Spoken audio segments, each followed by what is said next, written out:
রাধে রাধে বন্ধুরা, তোমরা সবাই কেমন আছো? আশা করি ভালো আছো। আমিও খুব ভালো আছি। আজকে রান্না করছি চিকেন। তাই জন্য আমি চিকেন নিয়ে নিয়েছি, পেঁয়াজ, রসুন, কিছু গোটা রসুন নিয়েছি, আলু, এখানে রসুন কোয়া ছাড়িয়ে নিয়েছি পেস্ট করার জন্য, এখানে আদাগুলো কুচি কুচি করে কেটে নিয়েছি, কাঁচা পাকা লঙ্কা, টমেটো, আর নিয়েছি সস। আজকে রান্নাটা আমি সস দিয়ে করবো।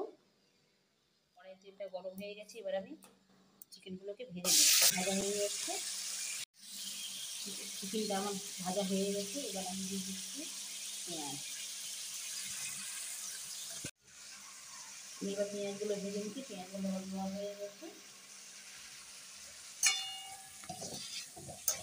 পেঁয়াজটা আমার একটু লাল হয়ে ভাজা হবে। তারপরে আমি পেঁয়াজগুলো ভাজা হয়ে গেছে। এবার আমার মশলাটা হয়ে গেছে, এখানে আদা, রসুন, লঙ্কা পেস্ট এবার আমি দিয়ে দিচ্ছি।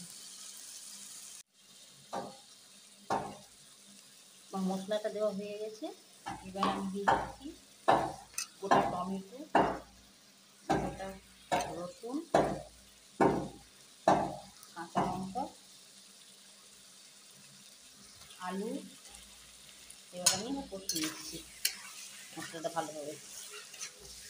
এখানে আমি 2 চামচ লবণ, 1 চামচ হলুদ, 1 চামচ ধনে গুঁড়ো, কালারের জন্য লঙ্কা গুঁড়ো এবার আমি দিয়ে দিচ্ছি। এবার দিয়ে ভালোভাবে আমি কষে নিব। আমার কষা মোটামুটি হয়ে এসছে চিকেনটা। এবার আমি দিয়ে দিচ্ছি সস। সস দিয়ে আমি ভালোভাবে কষে নেব। সসটা দিয়ে ভালোভাবে কষা হয়ে এসছে মোটামুটি। আমি কিন্তু হালকা জালে চিকেনটা ভালোভাবে কষে নিচ্ছি। দেখুন,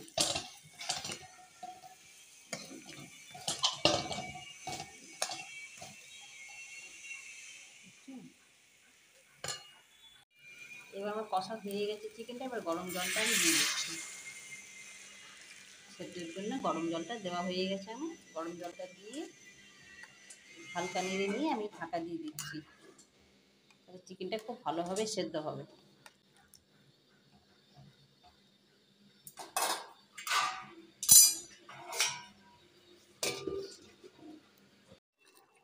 চিকেনটা আমার হয়ে গেছে। চিকেনটা আমার রান্না হয়ে গেছে। এবার আমি গরম মশলা দিয়ে নামিয়ে নিচ্ছি।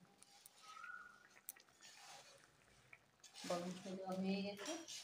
এবার আমি একটু নেড়ে নিয়ে নামিয়ে নিচ্ছি।